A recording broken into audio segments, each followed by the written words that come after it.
हमने आपको lesson number 7 हार की जीत में पेज नंबर 40 तक ये समझाया था।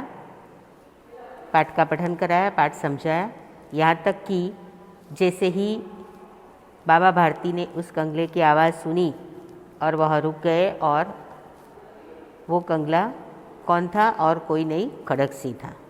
उन्होंने उसे अपने घोड़े पर बिठा लिया।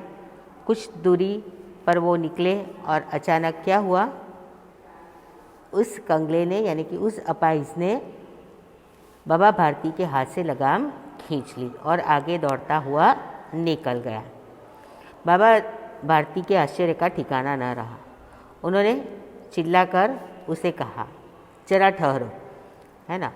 तो बाबा की आवाज़ सुनकर उसने अपना घोड़ा रोक लिया और उसकी गर्दन पर हाथ फेरते हुए क्या कहने लगा कि अब मैं ये घोड़ा आपसे दूंगा नहीं। तो ये बात सुनकर बाबा जी को क्या हुआ, बहुत दुख हुआ। अब हम आते हैं पेज नंबर 41 पर। और फिर उसने कहा कोई बात नहीं। बाबा जी ने खड़क सिंह को क्या कहा कि कोई बात नहीं, तुम ये घोड़ा ज़रूर ले जाओ, पर जाते जाते मेरी एक बात सुनते जाओ। तो क्या बात सुना रहे हैं, देखिए। खड़क सिंह ठहर गया। बाबा भारती ने निकट जाकर उसकी ओर ऐसी आंखों से देखा जिससे बकरा कसाई की ओर देखता है। फिर कहा, यह घोड़ा तुम्हारा हो चुका, यह घोड़ा तुम्हारा हो चुका। मैं तुमसे इसे वापस करने के लिए नहीं कहूँगा, परंतु खड़क सिंह केवल एक प्रार्थना करता हूँ, उसे अस्वीकार न करना, नहीं तो मेरा दिल टूट जाएगा। बाबा जी आज्ञा कीजिए, मैं आपका दास हूँ, केवल यह घोड़ा न दूंगा। अब घोड़े का नाम न लो, मैं तुमसे इसके विषय में कुछ न कहूँगा। मेरी प्रार्थना केवल यह है कि इस घटना को किसी के सामने प्रकट न करना। खड़क सिंह का मुँह आश्चर्य से खुला रह गया। उसका विचार था कि उसे घोड़े को लेकर यहाँ से भागना पड़ेगा, परंतु बाबा भारती ने स्वयं उससे कहा, इस घटना को किसी के सामने प्रकट न करना। इससे क्या प्रयोजन सिद्ध हो सकता है। खड़क सिंह ने बहुत सोचा, बहुत सिर मारा, परंतु कुछ समझ न पा सका। हार कर उसने अपनी आंखें बाबा भारती के चेहरे पर गड़ा दी और पूछा, बाबा जी इसमें आपको क्या डर है। तो देखिए क्या हुआ कि बाबा भारती ने खड़क सिंह को रोका और कहा कि जरा ठहर जाओ, मगर जाते जाते मेरी एक बात सुनते जाओ। खड़क सिंह वहाँ पर क्या हो गया, ठहर गया, यानी कि रुक गया। और उन्होंने सोचा कि बाबा भारती उसके निकट गए और ऐसी आँखों से देख रहे थे जैसे एक बकरा कसाई की ओर देखता है। एक बकरा कसाई की ओर देखता है, मतलब जैसे बकरे को कसाई मारता है ना, तो वो देखता है कि अब ये मुझे सचमुच में मार देगा। तो वैसे ही बाबा भारती खड़क सिंह के सामने देखने लगे और फिर खड़क सिंह कहने लगा, पर मैं तुम्हें यह घोड़ा दूंगा नहीं। अब ये घोड़ा तुम्हारा है और मैं तुमसे इसे वापस करने के लिए नहीं कहूँगा, परंतु खड़क सिंह केवल एक प्रार्थना करता हूँ। बाबा भारती ने खड़क सिंह से क्या कहा, मैं सिर्फ आपको एक प्रार्थना करता हूँ और इस प्रार्थना का अस्वीकार न करो, नहीं तो मेरा दिल टूट जाएगा। दिल टूट जाना यानी बहुत दुख होना, ये मुहावरा है। तो खड़क सिंह ने फिर बाबा भारती से आज्ञा मांगी कि मैं तो आपका दास हूँ, आप मुझे सिर्फ ये घोड़ा मांगने के लिए मत कहना, बाकी आप जो कहेंगे मैं आपकी बात ज़रूर मानूंगा, लेकिन घोड़े का नाम मत लेना।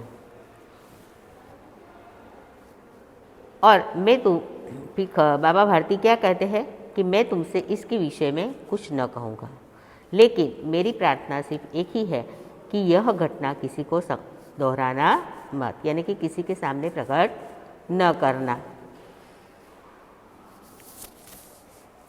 और खड़गसी का मुंह आश्चर्य से खुला रह गया, है ना। खड़गसी का मुंह क्या हो गया, आश्चर्य से खुला रह गया, यानी कि वो एकदम सोचने लग गया कि अरे ये क्या होगा। फिर वो वहाँ से निकल गया और फिर जाते जाते वो अपने दिमाग पर जोर लगाता था और फिर ये सोचता था कि इसने मुझे ये, बाबा भारती ने मुझे ये बात क्यों बताई कि भाई इस घटना को किसी के सामने प्रकट न करना। तो इससे इनका ये प्रयोजन यानी उद्देश्य, है ना, क्या सिद्ध हो सकता है। खड़गसी ने बहुत सोचा, बहुत सिर मारा, पर सिर मारना यानी अत्यधिक मानसिक परिश्रम करना, दिमाग पर जोर लगाना। वो सोचने लगा कि बाबा जी ने मुझे ये बात ऐसी क्यों बताई कि इस घटना को किसी के सामने प्रकट न करना। परंतु खड़गसी कुछ समझ न सका और फिर उसने हार कर आंखें बाबा भारती के चेहरे से गड़ा दी। आंखें गड़ा देना यानी कि वहाँ से निकल जाना, है ना, आँखों में आंखें न मिलाना। तो बाबा जी इसमें आपको क्या डर है, यानी कि ये मैं घोड़ा ले जा रहा हूँ तो आपको इसमें क्या डर है, ये कहकर वह चला गया। फिर बाबा भारती ने उसके प्रश्न का क्या उत्तर दिया कि देखो क्या उत्तर दे रहे हैं। सुनकर बाबा भारती ने उत्तर दिया, लोगों को अगर इस घटना का पता चल गया तो वे किसी गरीब का विश्वास न करेंगे। यह कहते कहते उन्होंने सुल्तान की ओर से इस तरह मुंह मोड़ लिया जैसे उनका कोई संबंध ही नहीं है। मुंह मोड़ लेना यानी कि अनदेखा करना, देखने का नहीं। बाबा भारती चले गए, परंतु उनके शब्द खड़गसी के कानों में उसी प्रकार गूंज रहे थे। सोचता था कैसे ऊंचे विचार है, पवित्र भाव है। उन्हें इस घोड़े से प्रेम था। इसे देखकर उनका मुख फूल की नाई खिल जाता था। कहते थे इसके बिना मैं न रह सकूँगा। इसकी रखवाली में वे कई रात सोए नहीं, भजन भक्ति न कर रखवाली करते रहे, परंतु आज उनके मुख पर दुख की रेखा तक दिखाई न पड़ती थी। उन्हें केवल यह ख्याल था कि कहाँ लोग गरीबों पर विश्वास करना न छोड़ दें। ऐसा मनुष्य नहीं देता है ना। तो खड़गसी के दिमाग में कौन सी बात आ गई कि बाबा भारती ने क्या कहा था कि इस घटना को किसी के सामने प्रकट न करना। यदि इस बात का किसी को पता चलता है तो कोई किसी भी गरीब पर विश्वास करेगा नहीं। यानी कि ऐसे ही कोई तुम्हारी तरह ही कोई गरीब वहाँ पर अपाइस बनकर या कंगला बनकर बैठे और दया की भीख मांगे तो उस पर कोई दया करेगा नहीं। और फिर ऐसा कहते कहते बाबा भारती ने मानो अपने सुल्तान से मुंह मोड़ लिया और फिर वहाँ से निकल गए, मानो उनका सुल्तान के साथ कोई संबंध ही नहीं रहा। यह देखकर खड़गसी को आश्चर्य हुआ। बाबा भारती इस प्रकार वहाँ से चले गए, पर खड़गसी के कानों में ये बात गूंज रही थी। वो सोचता रहा कि ये कैसा इंसान है जो इंसान अपने सुल्तान के बिना यानी कि अपने घोड़े के बिना एक पल भी न रहते थे, उसे कितना प्रेम करते थे और उसे देखकर तो उसका मुख फूल की नाई की तरह खिल जाता था, है ना। और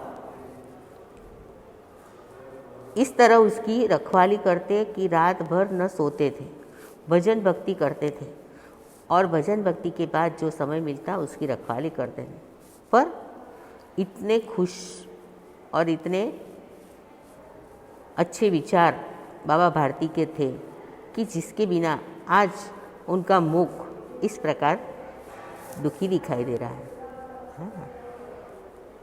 तो इसके बिना मैं न कह सकूँगा कि भाई आज उनके मुंह पर दुख की रेखाएं दिखाई पड़ रही है। और फिर अब मुझे ऐसा आया कि उनको तो अब सुल्तान नहीं है, उसका दुख नहीं है, पर दुख किस बात का है कि कोई गरीबों पर विश्वास करना न छोड़ दे। ये उनका दुख है। उनका सुल्तान यानी कि उनका घोड़ा खड़क सिंह ने ले लिया, छीन लिया, उसका दुख नहीं है। दुख किस बात का था कि कोई गरीबों पर विश्वास न करे। ऐसा खड़क सिंह सोच रहा था और फिर कहने लगा कि सचमुच में ये मनुष्य नहीं देवता है, यानी कि भगवान है। अब क्या होता है देखो आगे, इसके बाद वाला पैराग्राफ। रात्रि के अंधकार में खड़क सिंह बाबा भारती के मंदिर में पहुंचा। चारों ओर सन्नाटा था। आकाश में तारे टिमटिमा रहे थे। थोड़ी दूर पर गांव के कुत्ते भौंक रहे थे। मंदिर के अंदर कोई शब्द सुनाई न देता था। खड़क सिंह सुल्तान की बाग पकड़े हुए, बाग यानी घोड़े की लगाम, वह धीरे धीरे अस्तबल में फाटक पर पहुंचा। फाटक खुला पड़ा था। किसी समय यहाँ वहाँ बाबा भारती स्वयं लाठी लेकर पहरा देते थे, परंतु आज उन्हें किसी चोरी, किसी डाके का भय न था। खड़क सिंह ने आगे बढ़कर सुल्तान को उसके स्थान पर बांध दिया और बाहर निकलकर सावधानी से फाटक बंद कर, इस समय उसकी आंखों में नेकी के आंसू थे। आंखों में नेकी के आंसू होना यानी कि खुशी के आंसू होना, कि मैंने कुछ अच्छा कार्य किया है ऐसे। अब देखो, इस प्रकार बाबा भारती घोड़े को अनदेखा करके वहाँ से निकल गए और खड़क सिंह के दिमाग में ये बात चलती रही कि इस प्रकार यह मनुष्य नहीं देवता है, क्योंकि उसे अपना घोड़ा चले जाने का दुख नहीं है, पर दुख इस बात का है कि कोई गरीब पर विश्वास न करेगा। तो इसके कारण खड़क सिंह का दिल परिवर्तन हो गया, हृदय परिवर्तन हो गया और फिर उसने रात्रि के अंधकार में आकर घोड़े को चुपके से अस्तबल की ओर ले गया। पूरा सन्नाटा था। आकाश में तारे टिमटिमा रहे थे। गांव में कुत्ते भौंक रहे थे, पर मंदिर के अंदर कोई शब्द सुनाई नहीं देता था। और वह घोड़े की लगाम पकड़कर धीरे धीरे, उसको फाटक तो खुला ही पड़ा था, क्योंकि अब बाबा भारती को ऐसा कोई भय नहीं था कि कोई लुटेरा आएगा, कोई चोर आएगा, है ना, क्योंकि सुल्तान के बिना उनका सब अंधकारमय जीवन हो गया। और फिर खड़क सिंह ने इस प्रकार अस्तबल का फाटक खोलकर घोड़े को वहाँ पर बांध दिया और सावधानी से वहाँ से निकल गया। उसकी आंखों में नेकी के आंसू थे। अब तीसरा पहर। रात्रि का तीसरा प्रहर बीत चुका था। चौथा पहर आरंभ होते ही बाबा भारती ने अपनी कुटिया से बाहर निकल ठंडे जल से स्नान किया।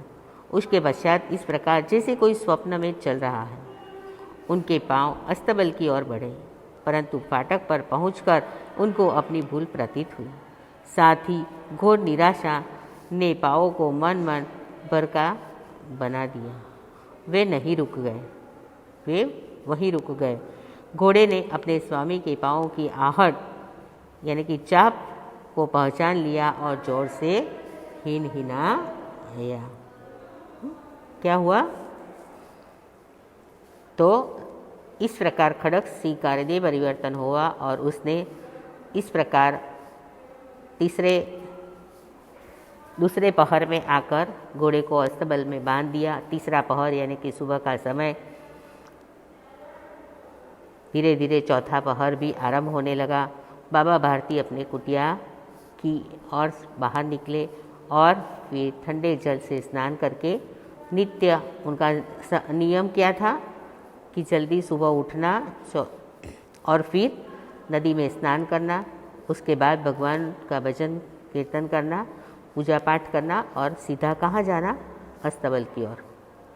और फिर स्नान जल किया और अपने समय के अनुसार वो जैसे ही अस्तबल की ओर उनके पैर बढ़े, पर उनको पश्चाताप हुआ और फिर सोच रहे थे कि अरे बाप रे, यहाँ तो सुल्तान है नहीं, मैं क्यों जा रहा। ये सोचकर उन्हें अपनी भूल प्रतीत हुई कि ये तो मैं गलत काम कर रहा हूँ। पर निराशा और पाँव उनके ऐसे क्या हो गए, भारी हो गए, है ना, आगे बढ़ नहीं पा रहे थे।